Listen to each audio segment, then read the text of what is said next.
নমস্কার, আড্ডাপি তনুশ্রী আরেকটি নতুন ব্লগে আপনাদের সকলকে স্বাগত। আশা করছি সকলেই ভীষণ ভালো আছেন, সুস্থ আছেন। এরকম বর্ষামুখর দিনে এক কাপ চায়ে চুমুক দিতে দিতে চলুন কিছুটা ভুতুড়ে আড্ডা দেওয়া যায়। আজকের যে ঘটনাটা আপনাদের শোনাতে চলেছি, এই ঘটনাটাও কিন্তু এরকম একটাই বর্ষার রাতের ঘটনা। আমাকে একটি দাদা পাঠিয়েছেন, আমারই এক পরিচিত দাদা। তার সাথে কথা বলতে বলতে হঠাৎই সে আমাকে এই ঘটনাটা শেয়ার করে। ভীষণই ভয়ের একটা ঘটনা, তাই ভাবলাম আপনাদের সঙ্গেও শেয়ার করা যাক। সায়নদার সাথে আমার কর্মসূত্রে আলাপ। আমরা দুজনে একই কোম্পানিতে কাজ করেছি বেশ অনেকটা সময়। সেই সময়তে আমরা দুজনে বেশ খানিকটা সময় ছুটির সময়গুলোতে গল্প করতাম, আড্ডা মারতাম এবং আমাদের প্রধান গল্পের টপিক থাকতো এই ভূত। সায়নদা কিন্তু খুব ভূতে বিশ্বাসী একটা মানুষ সেরকম কিছু নয়, কিন্তু ভূতের গল্প করতে সে খুব পছন্দ করত বা বিভিন্ন মানুষের অভিজ্ঞতা শোনা বা শেয়ার করা সব সায়নদার একটা পছন্দের জিনিস। আর আমি তো আগেই বলেছি, ভূতের গল্প হচ্ছে আমার সবথেকে ফেভারিট টপিক। সায়নদাকে কিন্তু এক কথায় বলা চলে ভ্রমণ পিপাসু বাঙালি, কারণ প্রচণ্ড ঘুরতে ভালোবাসে। মানে একটা গোটা বছরে বোধহয় 3-4টে ট্রিপ সায়নদার হয়েই যায়। এমন নয় যে সেটা সবসময় ভারতে বা বিভিন্ন জায়গায় বা ওয়েস্ট বেঙ্গলের বাইরেই হবে, কাছাকাছির মধ্যেও কিন্তু সায়নদা ভীষণ ঘোরাঘুরি করতে পছন্দ করত। তো সেই রকমই একটা ঘুরতে যাওয়ার পর এরকম একটা ঘটনা তার সাথে, ভয়ঙ্কর একটা ঘটনা ঘটে এবং সেই ঘটনাটাই সেদিনকে সায়নদা আমাকে জানায়। তো চলুন আমরা ঘটনাটায় আসি। যেভাবে আমাকে সায়নদা বলেছে আমি চেষ্টা করব সেই ঘটনাগুলোকে গুছিয়ে নিয়ে ঠিক সেভাবেই আপনাদের সামনে তুলে ধরতে। এরকমই এক বর্ষার সময় আগের বছর সায়নদারা 3 বন্ধু মিলে ঠিক করেছিল তারা সবাই মিলে দার্জিলিং ঘুরতে যাবে। কাছাকাছির মধ্যে দার্জিলিংয়ের থেকে ভালো জায়গা কিন্তু ঘোরার জন্য হয় না। আগেও কিন্তু সায়নদা বেশ কয়েকবার দার্জিলিং গেছিল, তাই এবারে দার্জিলিংয়ের যে জায়গায় গেছিলো সেটা একটু অফবিট জায়গা এবং তার আশেপাশে একটা পাইন বনের জঙ্গল আছে, এরকম একটা অফবিট জায়গা। এবং যে হোমস্টেটাই ছিল সেটাও কিন্তু ওই জঙ্গলের কাছাকাছি একটা হোমস্টেতে গিয়ে ছিল। এবার 3 বন্ধু মিলে তারা দার্জিলিং যায় এবং সেখানে যাওয়ার পর থেকে যথেষ্ট আনন্দ করেই কাটাতে থাকে। তার বাকি 2 বন্ধুর মধ্যে একজনের নাম ছিল রাজবীর আর একজনের নাম ছিল সুকুমার। তো 3 জন মিলেই বেশ আনন্দ করে কাটায়। প্রথম 2 দিন কিন্তু কোনো রকম কোনো অসুবিধা হয় না। তো এই সায়নদারা গেছিলো দার্জিলিংয়ে মোটামুটি ওই 7 দিনের মতো ছুটি নিয়ে। তো প্রথম 2 দিন তারা বিভিন্ন সাইট সিন করে, বিভিন্ন জায়গায় ঘোরে এবং খুব ভালোভাবেই কাটিয়েছিল। কিন্তু তার ঠিক ওই 3 দিনের মাথায় তারা ঠিক করে যে ওই পাইন বনের যে একটা জঙ্গল আছে ওই জায়গার কাছাকাছি, তো তারা ঠিক করেছিল সেখানে তারা একটু ট্রেকিংয়ের মতো যাবে। মানে তারা 3 জন মিলে একটু হাঁটতে হাঁটতে যাবে এবং এক্সপ্লোর করবে কোনো গাইড ছাড়া। সকালবেলাতেই তাদের যাওয়ার কথা ছিল, কিন্তু খুব বেশি বৃষ্টি হওয়ার কারণে তারা ঠিক করে দুপুরে খাওয়া দাওয়ার পর বৃষ্টি যদি কমে তাহলে তারা বেরোবে। তো সেই রকমই তারা করে। দুপুরবেলাতে খাওয়া দাওয়া করে হোমস্টেতে একটু রেস্ট নিয়ে তারা ওই মোটামুটি 3টে নাগাদ ঘর থেকে বেরোয়। 3 জনে মিলে, 3 বন্ধু মিলে 3টে নাগাদ ঘর থেকে বেরোয় এবং ট্রেকিংয়ের উদ্দেশ্যে যায়। তো তারা সঙ্গে করে একটা টর্চ, লম্বা একটা লাঠি আর ব্যাকপ্যাকে কিছু খাবারের সামান্য জিনিস এবং একটা টেন্টও নিয়েছিল। যদি তাদের মনে হতো, তো তারা ভেবেছিল যদি পারমিশন পাওয়া যায় বা ওখানে কোনো ভালো জায়গা পাওয়া যায় তাহলে টেন্ট খাটিয়ে কিছুটা সময় ওখানে কাটাবে। তো যাই হোক, এবার 3 জন মিলে তো যথারীতি ট্রেকিংয়ে বেরোয় এবং ওই সময়তে ওইখানে কিন্তু বেশ কিছু লোকজনও ছিল। তো তারা হাঁটতে হাঁটতে জঙ্গলের ভেতর দিকে যাওয়া শুরু করে এবং একটা সময় পর তারা দেখে লোকজনের ভিড় আস্তে আস্তে কম হতে শুরু করেছে। অতটা ভেতর অবধি কোনো লোকজন কিন্তু সেখানে সেরকম যায় না। এবার ঘটনা প্রসঙ্গে একটা কথা বলা খুব জরুরি, সেটা হচ্ছে সায়নদার যে 2 বন্ধু ছিল তার মধ্যে একজন যে সুকুমার নামে বন্ধুটা ছিল, তো সে কিন্তু একদমই ভূত প্রেত বা অলৌকিক কোনো কিছুতে বিশ্বাসী মানুষ নয়। মানে সে কিন্তু, তাকে বলা চলে সে প্রায় নাস্তিক। মানে সে ভগবানেও পুরোপুরি বিশ্বাসী নয় এবং ভূত প্রেতে তো সে বিশ্বাস করেই না। তো সে এরকম এক ধরনের মানুষ। তো এবার আগে যেটা ঘটে সেটা হচ্ছে, এবার সায়নদারা যখন ওইখানে ট্রেকিং করছিল বা হেঁটে নিজেরা ঘুরছিল, তো তারা একটা ওই সমতল মতন জায়গা দেখতে পায় তাই সেই সময়তে ওখানে সায়নদারা ঠিক করে যে ওখানে দাঁড়িয়ে কিছু ছবি তুলবে তিনজনে মিলে এবং তারপরে আরেকটু ভেতর দিকে এগোবে। তো ওখানে একটু জল ঠল খায় এবং ওরা ছবি তুলতে শুরু করে। অলরেডি সন্ধ্যা নামা শুরু করেছিল, আর যেহেতু এটা পাইন বনের ঘন জঙ্গল, তো সন্ধ্যেটা খুব তাড়াতাড়ি ওখানে নেমে যাচ্ছিল, সেই জন্য তারা বেশ কিছু ছবি খুব তাড়াতাড়ি তুলে নেয়। তুলে এবার তারা ঠিক করে যে তারা কিছুটা এগিয়ে যাবে, গিয়ে যদি সেরকম লোকজন না থাকে তো খুব বেশি বৃষ্টি হওয়ার আগে, যেহেতু বর্ষাকাল তাই তারা খুব বেশি বৃষ্টি হওয়ার আগে আবার ফিরে চলে আসবে। এবার যখন ওরা এগোতে যাবে ঠিক সেই সময় সুকুমারদা কিন্তু হঠাৎ করেই পা পিছলে পড়ে যায়। তো সবাই ধরাধরি করে ওকে দুজনে মিলে তুলে দেখে যে হাতটা কেটে গেছে। তো সঙ্গে সঙ্গে তাদের ব্যাকপ্যাকে কিছু জল ছিল, জল ঠল দিয়ে, এবং তারা কিছু ব্যান্ডেজ নিয়েই বেরিয়েছিল, তো একটা ব্যান্ডেজ হাতের মধ্যে লাগিয়ে দেয়। তারপরে যখন দেখে যে কিভাবে পা পিছলে পড়ে গেল, তো প্রথমে ভেবেছিল যে ওখানে যেহেতু বর্ষার সময় গেছে তো হয়তো বৃষ্টিতে কাদাতে পা পিছলে পড়ে গেছে। তারপরে যখন একটু এদিক ওদিক দেখে তখন দেখতে পায় যে ওইখানে একটা ওই নজর সুরক্ষা হিসেবে আমরা যেরকম ওই লেবু লঙ্কা বাড়ির সামনে বা দোকানের সামনে ঝুলাই, সেরকম একটা কিছু ওইখানটায় পড়ে আছে এবং সেটার ওপরই পা পিছলে কিন্তু সুকুমারদা পড়ে যায়। এবং সুকুমারদার যে হাতটা কেটে গেছিল সেখান থেকে খানিকটা রক্ত কিন্তু ওই লেবু লঙ্কার ওপরেও কিন্তু লেগে গেছিল।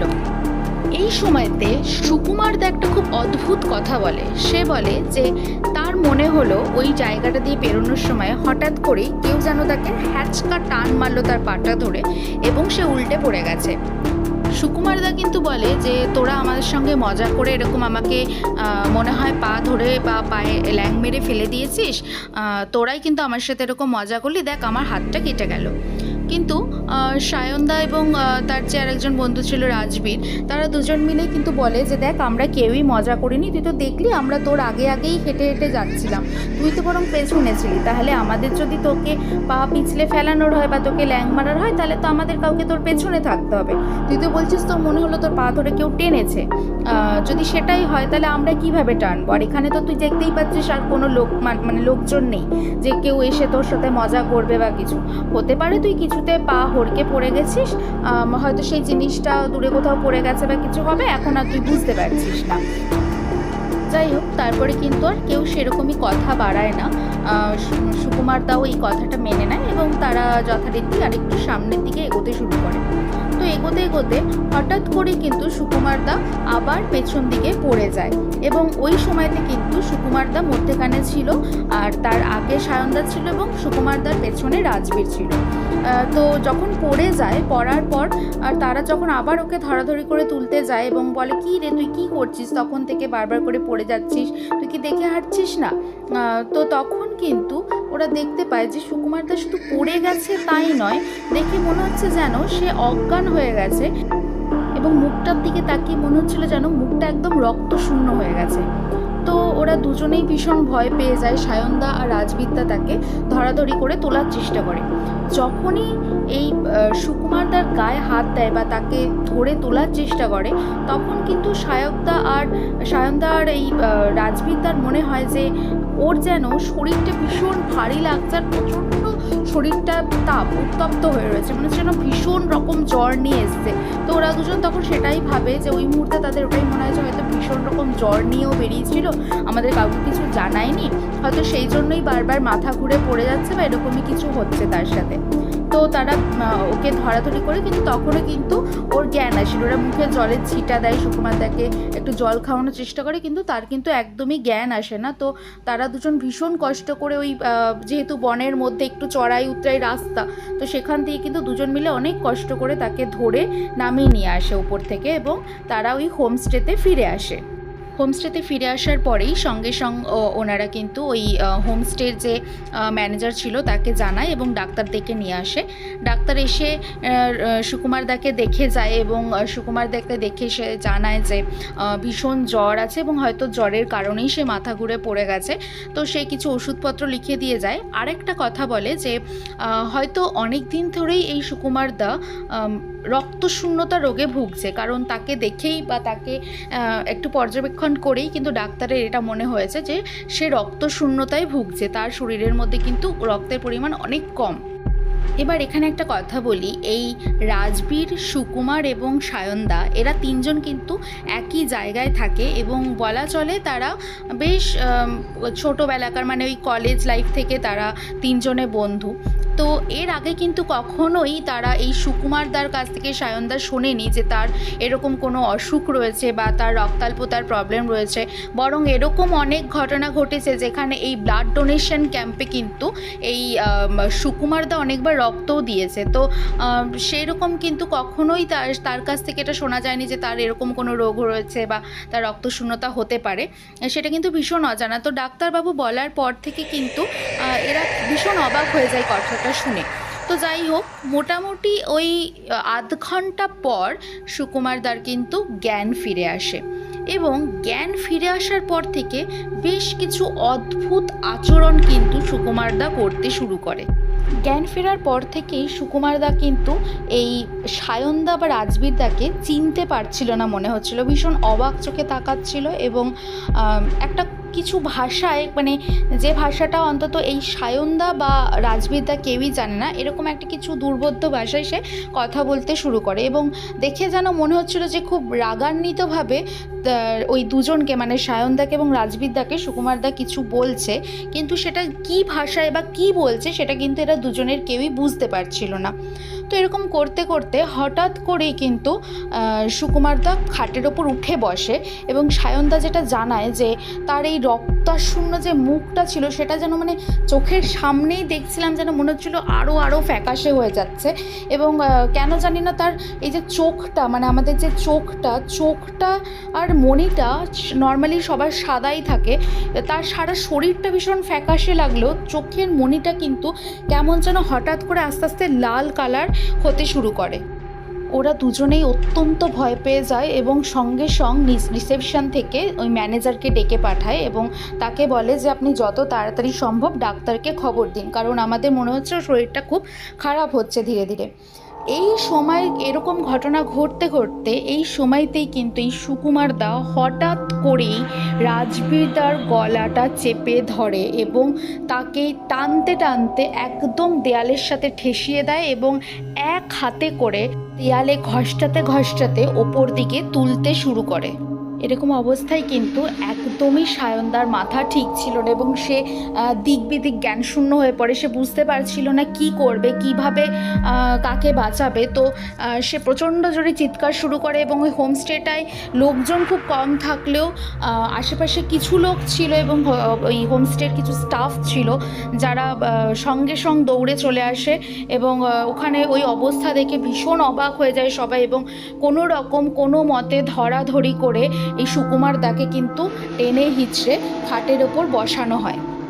খাটে বসার পর থেকেই কিন্তু সুকুমারদা আবার সেই অদ্ভুত ভাষাতে কথা বলতে শুরু করে এবং যেটা বাকিরা কেউ বুঝতে পারছিল না সেখানে। এবং সেই মুহূর্তে হঠাৎ করেই সেখানের এক মহিলা বলে ওঠে যে এই ভাষাটা ইনি শিখলেন কিভাবে। তো সবাই তার দিকে তাকায়, তো সে বলে এটা আমাদের কমিউনিটির ভাষা। আমরা মানে সেই ভদ্রমহিলা একটি ওখানকার লোকাল সাঁওতাল কমিউনিটি থেকে বিলং করেন, যার যে ওই যে ভাষাটা সুকুমারদা বলছিল, যে ভাষায় সুকুমারদা কথা বলছিল বা রীতিমতো গর্জন করছিল বলা যায়, সেই ভাষাটা কিন্তু ওখানকার লোকাল কমিউনিটি একটা লোকাল সাঁওতাল কমিউনিটি আছে তাদের ভাষা এবং সেই ভাষায় সে কথাগুলো বলছিল ওই সময়তে। সায়নদারা তো ভীষণই অবাক হয়ে যায় কথাটা শুনে, কারণ কোনোভাবেই কিন্তু সুকুমারদার এই ধরনের ভাষা শেখার কথা নয়, অন্তত সায়নদারা জানে না যে সেরকম কোনো ভাষা কখনো শিখেছিল বলে। তো ভদ্রমহিলা তখন বলতে শুরু করে যে এই যে ভদ্রলোক কিন্তু এখন যে গলায় বা যেভাবে কথা বলছে এটা আমাদের ভাষা এবং আমি বুঝতে পারছি ও কি বলতে চাইছে। ও কিন্তু বলতে চাইছে যে আমি কাউকে বাঁচতে দেবো না, আমি সবাইকে মেরে ফেলবো, কিন্তু এই কথাটাই বলছে কন্টিনিউ। তখন থেকে কিন্তু ওই ভদ্রলোক মানে এই সুকুমারদা যে গর্জন করছিল, যেটা বলছিল, সেটা কিন্তু মানে করলে এটাই দাঁড়ায় যে সে বলতে চাইছে সে কাউকে বাঁচতে দেবে না, সে সবাইকে মেরে ফেলবে। এবার ওই ভদ্রমহিলা বলেন যে আমার কিন্তু ভীষণ অশুভ একটা ইঙ্গিত আমার পাচ্ছি এখান থেকে, ওর কথা কিন্তু একেবারেই স্বাভাবিক মনে হচ্ছে না, আপনারা যদি পারেন ওনার হাত দুটো বেঁধে দিন খাটের সাথে এবং ওনাকে ওখানেই বসিয়ে রাখুন এবং যত তাড়াতাড়ি সম্ভব কোনো ঠাকুরের মন্দির থেকে ফুল প্রসাদ নিয়ে আসুন বা কোনো পুরোহিত ঠাকুর বা ওঝাকে ডেকে পাঠান, নাহলে কিন্তু ও সমূহ বিপদ আছে সামনে, আমার কিন্তু একেবারেই ভালো লাগছে না। ওই সময়ের পরিস্থিতিটা এতটাই উদ্ভট আর ভয়ঙ্কর ছিল যে ওই সময়তে কিন্তু সায়নদা বা রাজবীরদার মধ্যে কেউই কোনো রকম ওনার সাথে তর্ক বিতর্কে না গিয়ে তারা মনে করে, তারা তৎক্ষণাৎ গিয়ে আরও দুজন লোক ছিল সেখানে, তারা সঙ্গে সঙ্গে একটা কিছু দিয়ে ওই বিছানার চাদর টাদর দিয়ে ওর হাত দুটো শক্ত করে খাটের সাথে বেঁধে দেয় এবং তারপরে তারা বলে যে ঠিক আছে, ওই লোকাল যে কিছু লোক ছিল তারা বলে আমরা গিয়ে ঠাকুরমশাইকে ডেকে আনছি, আমাদের এখানে ঠাকুরমশাই আছে। তো তারা চলে যায় ঠাকুরমশাই ডাকতে এবং তখনও পর্যন্ত কিন্তু ওই সুকুমার দা কন্টিনিউয়াস কিন্তু এরকমভাবে চিৎকার করে চলেছিল এবং এরকম একই কথা সে একই ভাষায় বলে চলেছিল। এর পরের যে ঘটনাটা ঘটে সেটা কিন্তু অত্যন্ত ভয়ঙ্কর আর অত্যন্ত দুর্ভাগ্যজনক বা বেদনাদায়ক একটা ঘটনা। সেটা হলো গিয়ে এবার যখন বাকি লোকগুলো চলে যায় ঠাকুরমশাইকে বা ওঝা যাকেই পাবে তাকে ডেকে আনার জন্য, তখনও কিন্তু ঘরে 3-4 জন লোক ছিল এবং সেই সময় হঠাৎ করেই দেখে ওরা যে সুকুমার দা কিন্তু একদম ফ্যাকাশে হওয়া শুরু হয়ে গেছে এবং হাত পাগুলো যেন একদম শুকিয়ে যাচ্ছে, কাঠ হয়ে যাচ্ছে, যেমন মৃত মানুষের হাত পা শুকিয়ে গেলে কাঠের মতো হয়ে যায়, ঠিক সেরকম কাঠের মতো যেন হয়ে যাচ্ছে, হাত পাগুলো শুকিয়ে যাচ্ছে, বিবর্ণ হয়ে যাচ্ছে এবং চোখটা যেরকম টকটকে লাল হয়ে গেছে, যেন মণিটাও আর চোখে দেখা যাচ্ছে না এবং ধীরে ধীরে চোখ থেকে টপ টপ করে জল পড়ার মতো রক্ত পড়া শুরু হয় এবং চোখ থেকে ধীরে ধীরে রক্ত পড়তে পড়তে তার কিন্তু সে ওখানেই অজ্ঞান হয়ে যায়। উপস্থিত সবাই কিন্তু ধরাধরি করে তারপরে সুকুমার দাকে হসপিটালে নিয়ে যায় এবং তারপরে যেটা ঘটে সেটা হচ্ছে সুকুমার দা প্রায় লম্বা 6 মাস মতন সে কোমাতে ছিল এবং তার একটা চোখ পুরোপুরি ড্যামেজ হয়ে গেছিলো এবং আর একটা চোখে অপারেশন করতে হয়েছিল এবং সেটাই সে কিছুটা দেখতে পেয়েছিল। তো 6 মাস পর যখন সে কোমা থেকে বেরোয় তখন কিন্তু তার মানসিক ভারসাম্য মানে অনেকটাই হারিয়ে গেছিলো, মানে মাঝে মাঝে কিন্তু সুকুমার দা তারপরেও মানে এখনও পর্যন্ত কিন্তু সেই মানুষটা মাঝে মাঝে একটা অদ্ভুত ভাষায় কথা বলে, মাঝে মাঝেই যেন সে একটা অন্য জগতে চলে যায়, মানে সে কিন্তু পুরোপুরি এখন আর সুস্থ হতে পারেনি, সে একদমই অন্যরকম হয়ে গেছে।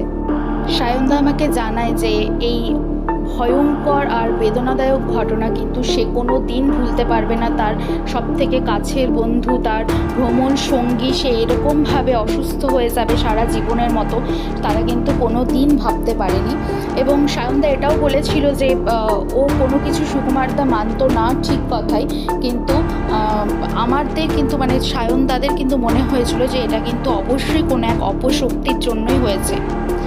এটাই ছিল আজকের ঘটনা। আপনারাই বলুন আপনাদের কি মনে হয় যে কি কারণে এরকম একটা ঘটনা ঘটতে পারে, এরকম একটা কারোর জীবনের এত বড় একটা ক্ষতি হয়ে যাওয়ার পেছনে কি সত্যি কোনো অপশক্তি ছিল নাকি অন্য কিছু, আপনারা কমেন্ট করে অবশ্যই জানাবেন।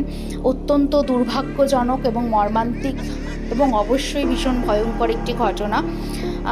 আপনারা জানাবেন আপনাদের কেমন লাগলো, আর ভালো লাগলে অবশ্যই লাইক, শেয়ার ও সাবস্ক্রাইব করবেন।